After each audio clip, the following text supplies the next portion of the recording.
네, 아울러서 후보와 면접자 간에 면접하신 분들 간에 집중력을 높이기 위해서 공감은 박수 대신 버튼으로 표시해 주실 것을 다시 한번 당부드립니다.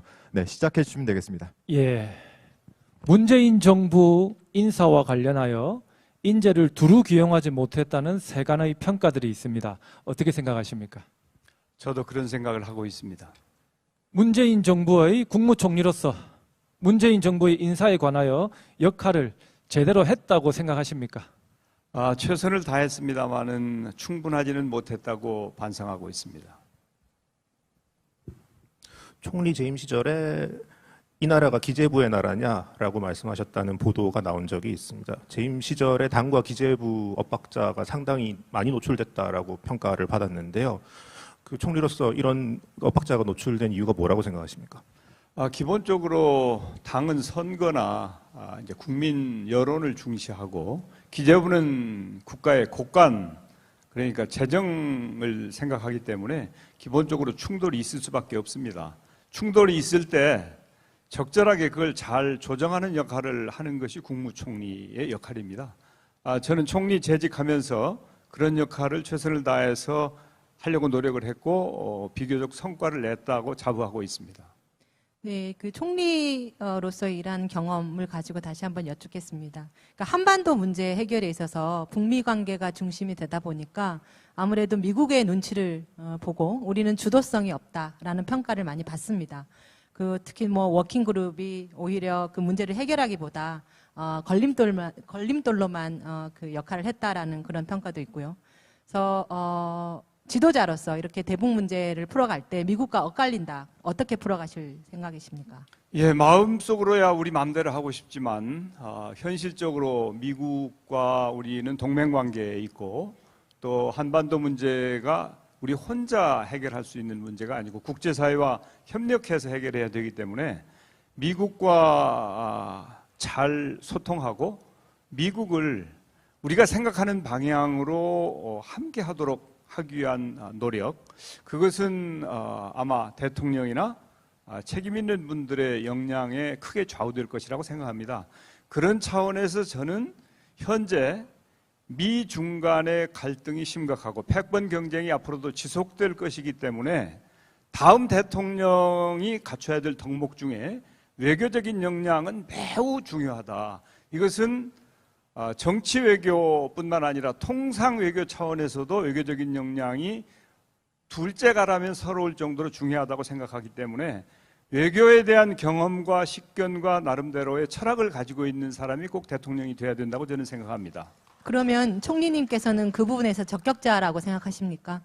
예, 저는 사실은 이제 의정 활동을 오래 하면서 외교 활동을 많이 했고요. 물론 국회의장으로서 정상 외교를 많이 했습니다. 또 총리로서도 일부 했고요. 저는 외국의 정상들을 만나서 스스럼 없이 대화하고 또 제가 외국인을 상대로 설득하고 그들과 함께 공감대를 만들어갈 자신이 있습니다. 사실은 저는 정치를 하기 이전에 종합무역상사에 18년 동안 근무를 했습니다. 그 중에 9년을 미국에서 근무를 했습니다. 저의 그런 경험도 외교 활동을 하는데 지금까지도 도움이 많이 됐지만 앞으로도 많은 도움이 될 수 있을 것이라고 확신하고 있습니다.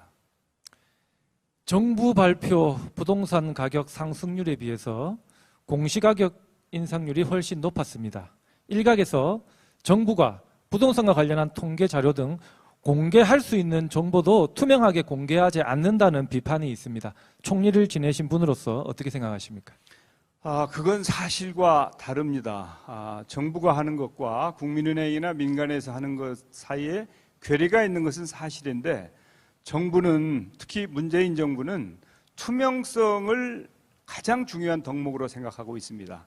경우에 따라서 불필요한 정보 혹은 말하고 싶지 않은 정보가 있을 수도 있습니다. 그런 게 많지는 않지만 그것도 국익 차원에서 그러는 것이지 정권 차원에서 그래서는 안 된다는 것이 이 정부의 생각인데 지금까지 거의 모든 정보를 투명하게 공개해 왔다. 아마 방역과 관련해서도 투명성, 이게 우리 K방역의 핵심 가치였다고 하는 점을 잘 알고 계실 것이라고 생각이 되어서 모든 정보, 부동산 정보를 포함한 모든 정보는 공개가 원칙이고 투명성을 지키려는 노력을 항상 해왔다고 말씀드립니다. 대기업 근로자 급여를 3년간 동결하자라고 제안하겠다. 대통령이 되시면 그 여력으로 이제 하청 중소기업 단가를 올려주자라는 제안을 하겠다고 하셨습니다. 취지는 아마 많은 분들이 납득하시겠습니다만은 대통령으로서 노동시장에 지나치게 개입하는 거 아닙니까? 저는 정부가 일률적으로 그런 것을 강제한다든지 요구하자는 이야기가 아니고 사회적 대타협을 통해서 그것을 꼭 하지 않으면 안 되겠다. 지금 양극화가 심각합니다. 대중소기업 간에도 그렇고 계열기업 간에도 그렇고 비정규직과 정규직 간에도 그렇고 우리 대한민국이 아마도 OECD 국가 중에서 양극화가 가장 심한 나라일 것입니다. 이대로는 국민 통합을 할 수도 없고 국민 모두가 행복한 강한 대한민국으로 갈 수도 없습니다. 그렇기 때문에 이 문제는 꼭 해결해야 될 과제다. 예, 소득 양극화, 자산 양극화 이런 걸 해결하기 위해서 사회적 대타협을 하자. 한 가지 추가로 여쭤보겠습니다. 2009년에 당시 이명박 정부에서 이제 공공기관 대졸 초임 삭감 정책을 폈습니다. 그리고 사실 이명박 정부의 의도는 이게 민간 부분까지 확산됐으면 좋겠다라는 시그널을 분명히 냈었습니다. 당시에 야당 대표로 계셨습니다. 어떤 입장이었는지 기억하십니까? 공공기관이 만약에 민간 기업에 정확하게 기억은 없습니다만은 민간 기업에 좋은 영향을 끼치기 위해서 뭔가 선도적으로 해야 된다고 하면 주저하지 않아야 된다고 생각합니다. 이제 직접적으로 민간 기업에 이래라 저래라 영향을 미칠 수는 없지만 공공기관이나 정부가 어떤 일을 선도적으로 함으로 해서 선한 영향을 미칠 수 있다면 그걸 왜 마다하겠습니다. 그것은 과감하게 추진하는 용기가 필요하다. 저는 그렇게 봅니다. 네. 그 집권당으로서 현재 민주당에서 추진하는 부동산 정책의 목표가 지금 상승한 집값의 안정적으로 유지하는 것인지 아니면 집권 초기로 떨어뜨리는 것인지 그것이 궁금합니다. 결론적으로 말씀드리면 하향 안정화를 하는 게 좋겠습니다. 소위 말하는 소프트 랜딩이죠. 현재 주택 가격은 너무 높습니다. 이것은 경제적인 원리로 봐서도 그렇고 원가를 봐서도 그렇고 그리고 또 국민들의 감당 가능한 그 수준으로 보아서도 현재 주택 가격은 너무 높다고 저는 생각을 합니다. 그렇다면 영끌해서 집을 소유하게 된 젊은 세대들은 그 실망감을 어떻게 집값이 내려갈 경우에 어떻게 해결을 할 수 있을까요? 유감스럽습니다만은 국민 모두는 성인이 되면 경제적인 의사결정을 자신이 책임을 져야 됩니다. 저는 주택을 구입하고 또 판매하고 하는 결정을 한 경제 주체, 개인을 포함해서 기본적으로 본인이 책임을 져야 된다고 생각하는데 정부가 주택 가격이 적정 가격으로 상승하게 한다든지 안정되게 소프트 랜딩을 하게 한다든지 이런 정책 노력을 선제적이고 주도적으로 열심히 해야 된다. 그런데 만약에 여기에 실패하면 거기에 대해서 정치적인 책임을 지는 것입니다.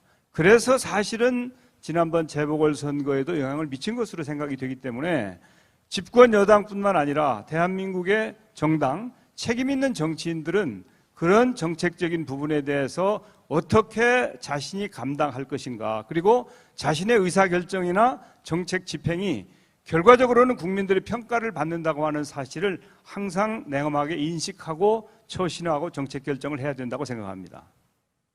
우리 후보님께서도 문재인 정부의 총리를 역임하셨습니다. 부동산 문제에 대해서 책임이 있다고 생각되는데 어떻게 생각하십니까? 예, 책임이 있습니다. 그런데 단 저는 집권 초기에 주로 수요를 억제하는 정책을 중심으로 한 부동산 정책을, 주택 정책이죠. 제가 재임하는 동안에 공급을 강화하는 쪽으로, 다시 말해서 수요 억제 정책만 가지고는 안 되고 공급을 대폭 늘리지 않으면 안 된다고 하는 말씀을 우리 내각에도 했고 그 대통령께서 정도 해서 저희가 정책 전환이 있었습니다. 그 코로나 상황에서 총리를 그만두고 나왔다는 지적에 대해서 총리를 그만두기 전에 백신과 방역 문제를 철저히 준비했다고 답하신 바 있습니다. 그런데 아직 코로나 국면은 계속 이어지고 있습니다. 대통령 출마보다 총리로서 코로나 대응에 더 집중하는 것이 국민들에게 더 도움이 되는 방향은 아니었겠습니까? 네, 죄송합니다. 여기까지만 진행을 하겠습니다. 답변을 못 들은 점 참 아쉽습니다. 네, 다시 한번 10분간 면접을 치러주신 정세균 후보께 큰 박수 부탁드리겠습니다.